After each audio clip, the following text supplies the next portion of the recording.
Welcome back student. जैसे कि आप सभी जानते हैं हमारी एक्सरसाइज 7th बी चल रही है बेटा, और हमने लास्ट क्लास में क्वेश्चन नंबर 15 तक कंप्लीट कर लिए थे।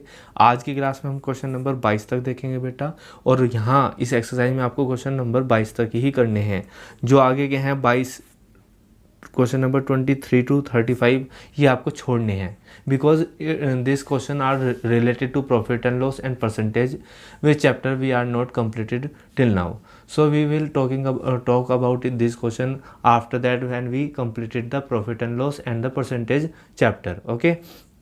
तो आपके एग्ज़ाम में आपके क्वेश्चन नंबर 1 to 22 ही आएंगे, सिर्फ आपको 22 तक कंप्लीट करनी है और प्रैक्टिस करनी है। क्लियर बेटा?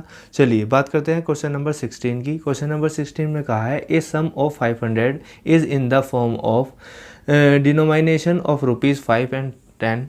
If the total of the number of the notes is 90, find the sum of number of notes of each type. देखो बेटा, इसने कहा, ये क्या कहना चाह रहा है, मैं आपको हिंदी लैंग्वेज बताऊँ। ये कह रहा 500 रुपये जो हैं आपके, वो दो तरह के नोटों की मिक्स हैं। 500 रुपये ऐसे हो रहे हैं, दो तरह के नोट है 500 रुपये में।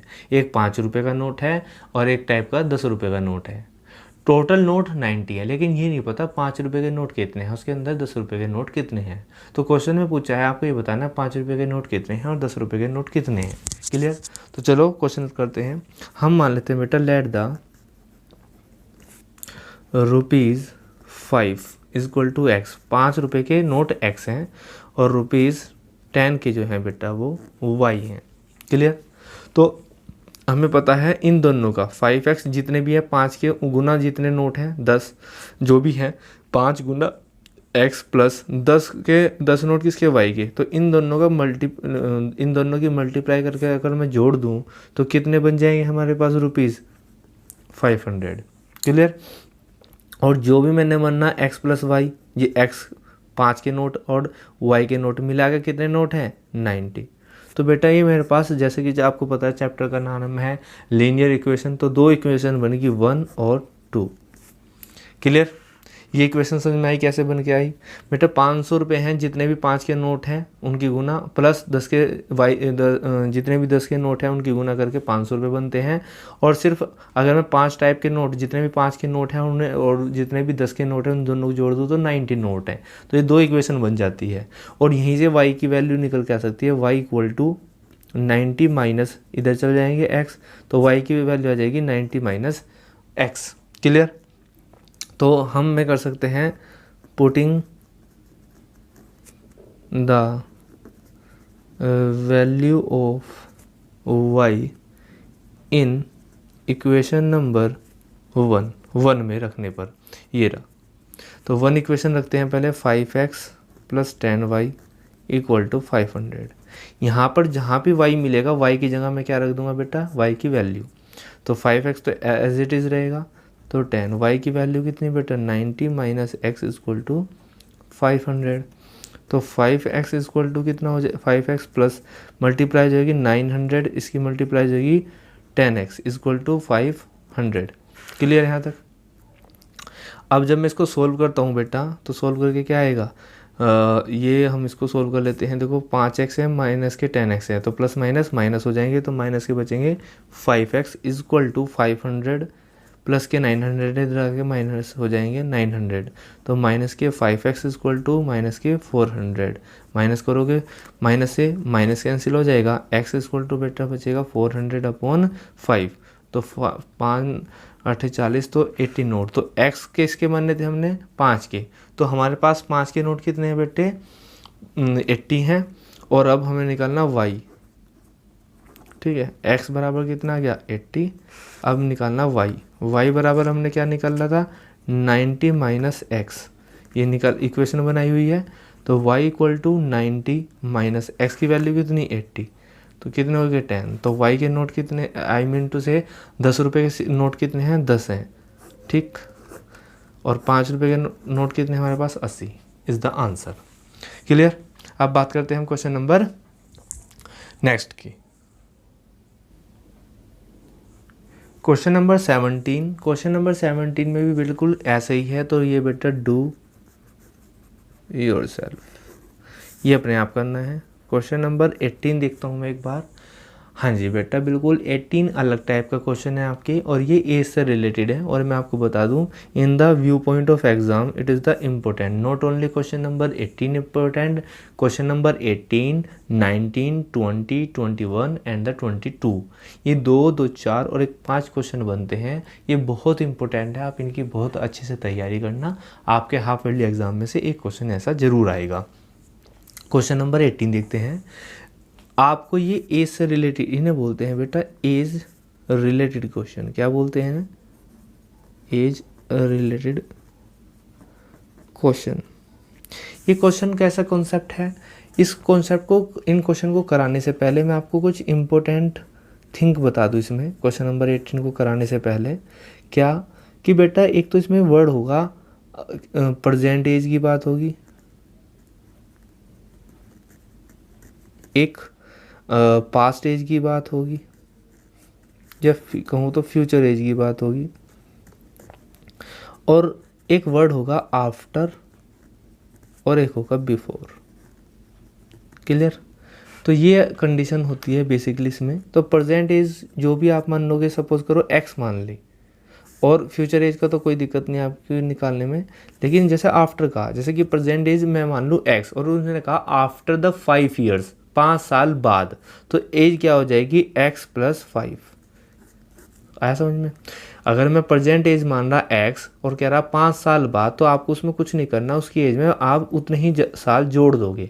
अगर बिफोर होगा तो माइनस कर दोगे, x - 5। अगर मैं कहूँ प्रेजेंट एज 5 और बिफोर द 5 ईयर, तो आप कर दोगे x - 5। तो यानी कि प्लस और माइनस का खेल है। आफ्टर में आपको प्लस करना, बिफोर में माइनस करना, क्योंकि आप पीछे जा रहे, और आफ्टर में आप आगे जा रहे, फ्यूचर में तो आप प्लस कर दोगे। क्लियर? तो इन बातों को ध्यान में रखेंगे क्वेश्चन करते हुए। चलो क्वेश्चन नंबर 18 स्टार्ट करते हैं बेटा। क्वेश्चन नंबर 18 में हुआ क्या है?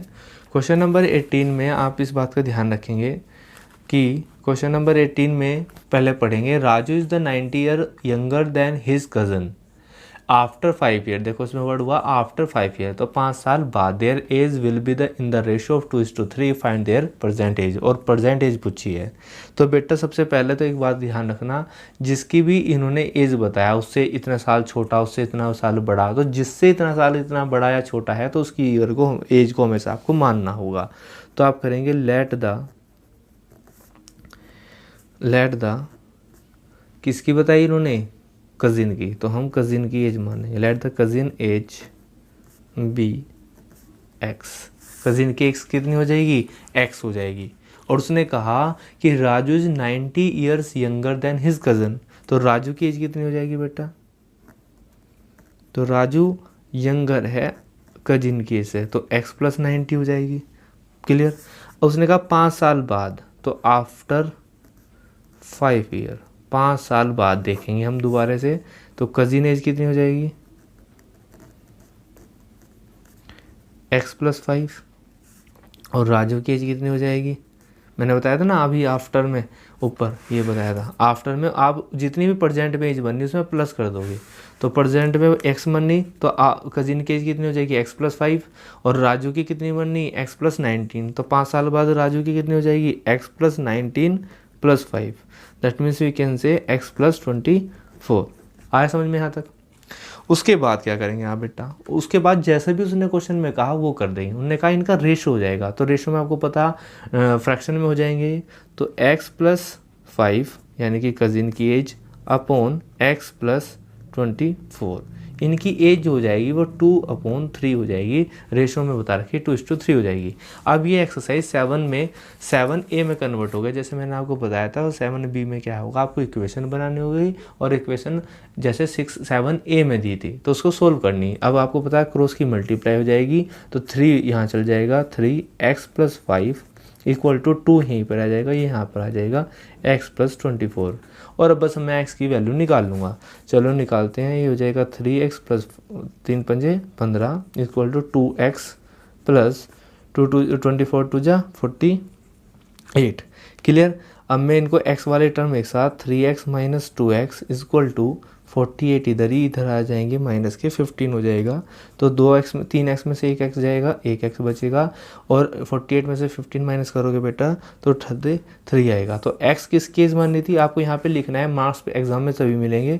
आप लिखोगे so the age of cousin equal to 33 and age of Raju. Raju की एज कितनी हो जाएगी, x प्लस 19 थी, तो x की वैल्यू आपको मिल गई 33 और 19, तो इनको ऐड करोगे, ऐड करके आएगा 52 इज़ द आंसर। क्लियर, ऐसे करने हैं आपको। क्वेश्चन नंबर 18 हो गया आपका। आगे चलते हैं, देखते हैं बेटा क्वेश्चन नंबर 19। क्वेश्चन नंबर 19 में कहा है a father is 30 year older than his son. एक फादर अपने पुत्र से, अपने लड़के से जो है 30 साल बड़ा है, और कह रहा in 12 years the man will be 3 times as old as his son. देखो यहाँ पे इन 12 ईयर्स बताया ना, आफ्टर बताया ना 12, लेकिन यहाँ पे आगे की लाइन में यूज़ करा the man will be 3 times, तो विल बी का मतलब फ्यूचर में हो जाएगा, तो इसका मतलब ये आफ्टर है। क्लियर, तो आफ्टर 12 ईयर्स है, तो उनकी प्रेजेंट एज बतानी। तो बेटा हम क्या करेंगे, जैसे मैंने आपको बताया था, जिसकी एज से बताया जाए उसकी एज को मानते हैं। सो द एज, या सो यानी let the age of son be X. So the age of father की एज कितनी होगी, वो अपने पुत्र से 30 ईयर ओल्डर है, तो एक्स जितनी एज पुत्र की थी उससे 30 साल बड़ा। क्लियर, तो आफ्टर 12 ईयर्स, तो मैंने बताया था क्या कर देंगे हम, सन की एज कितनी हो जाएगी बेटा, आप इसमें ऐड कर दोगे, तो x प्लस 12 हो जाएगा, और फादर की एज कितनी हो जाएगी 12 साल बाद, बताओ, x plus 30 plus 12, that means we can say x plus 30 और 12 42, तो ये 2 एज आ गई।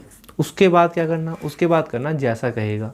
क्या कहा उसने कहा 12 साल बाद the man will be, man यानी कि father, will be 3 times as old as his son, अपने पुत्र की उम्र का 3 गुना हो जाएगा। क्लियर, तो उसके बाद क्या करना, आप इन दोनों को इक्वल रखें, x प्लस 12 सन की एज को इक्वल रखें, ये किसकी एज है, सन की, और यहाँ पे रखते हैं मैन की या फादर की, कितनी है बेटा, x प्लस 42। ठीक है, ये करने का सबसे आसान तरीका बताऊंगा मैं आपको।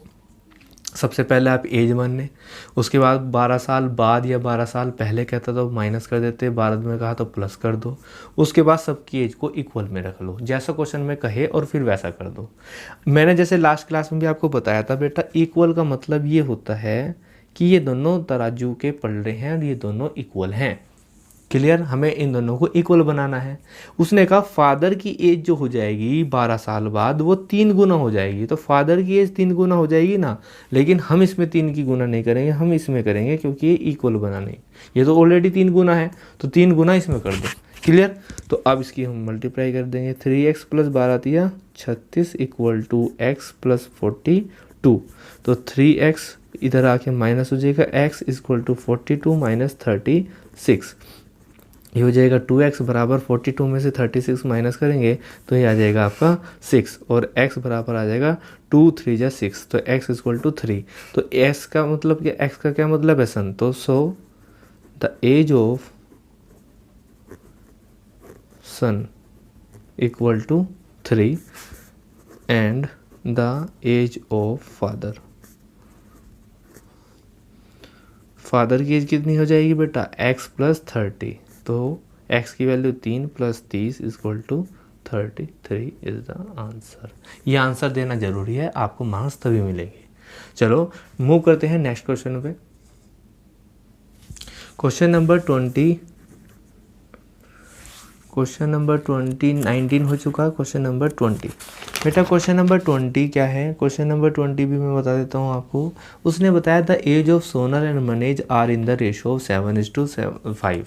आपको सबको पता है रेशो हटाने के लिए हमको उसके साथ कुछ मानना पड़ता है XYZ, तो हम मान लेते हैं the age of Sonal equal to 5x and the age of Manoj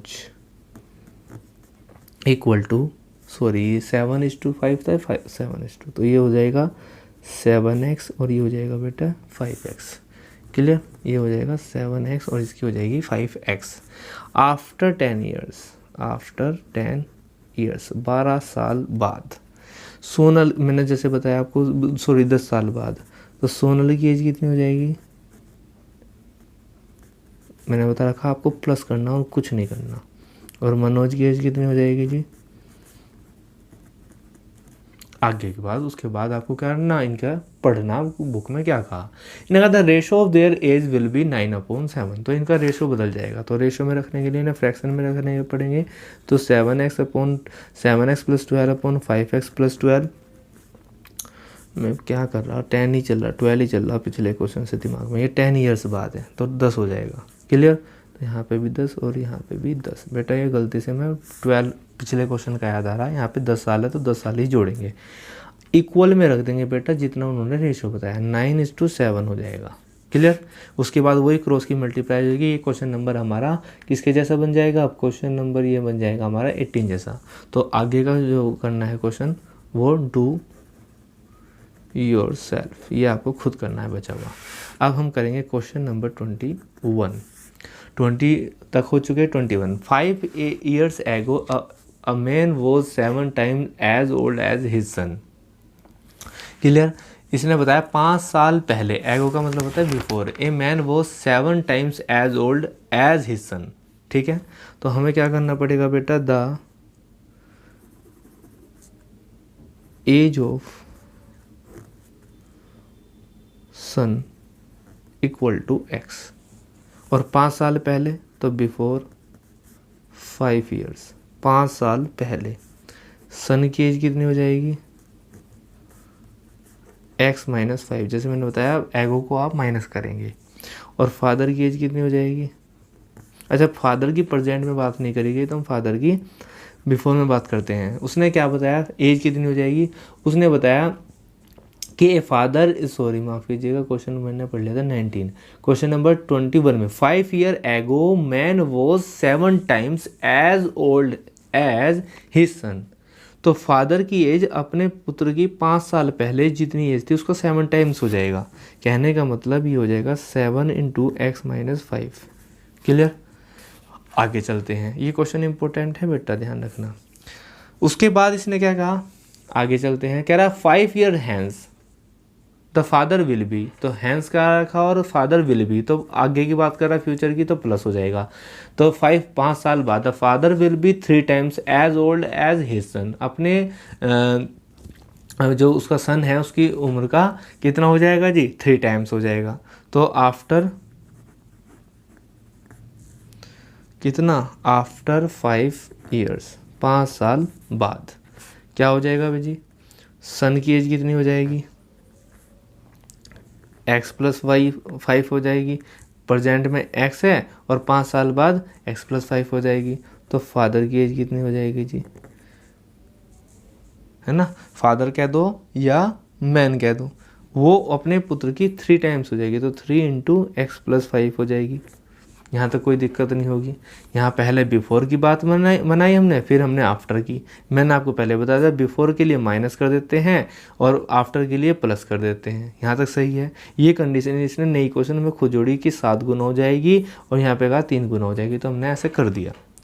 यहाँ तक कोई दिक्कत नहीं। आगे कहते हैं फाइंड देयर प्रेजेंट एज, उनकी प्रेजेंट एज निकालनी है आपको। तो हम क्या करेंगे बेटा, इसमें हम करते हैं इनको इक्वल में रखते हैं परसेंटेज के लिए।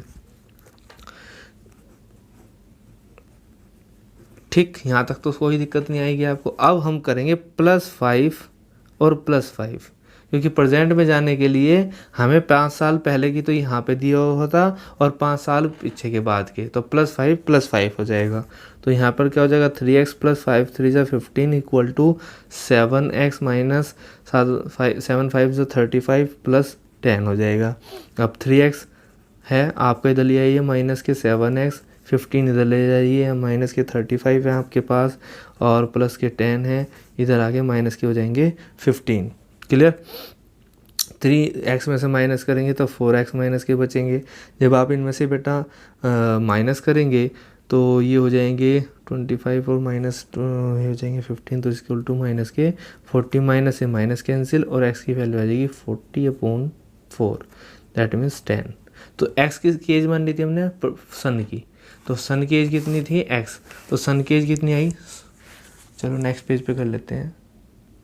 सो द एज ऑफ सन कितनी हो जाएगी बेटा, एक्स की वैल्यू 10 और फादर की एज क्या हो जाएगी,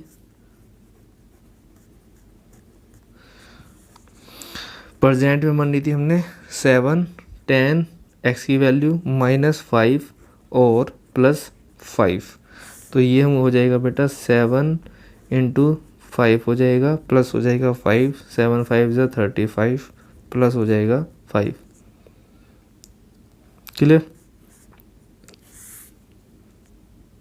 ठीक है, तो ये हो जाएगा आपका बेटा 35 + 5 = 40 इज द आंसर।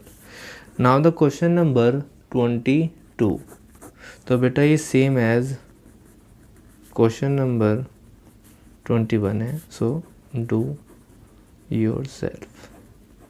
तो बेटा हाफ ईयरली एग्जामिनेशन के सिलेबस के अकॉर्डिंग आपका चैप्टर नंबर 13 और 14 रह गया है। तो नेक्स्ट क्लास में हम बेटा चैप्टर नंबर 13 कंप्लीट करेंगे। तो मिलते हैं नेक्स्ट क्लास में, तब तक के लिए be safe and be healthy.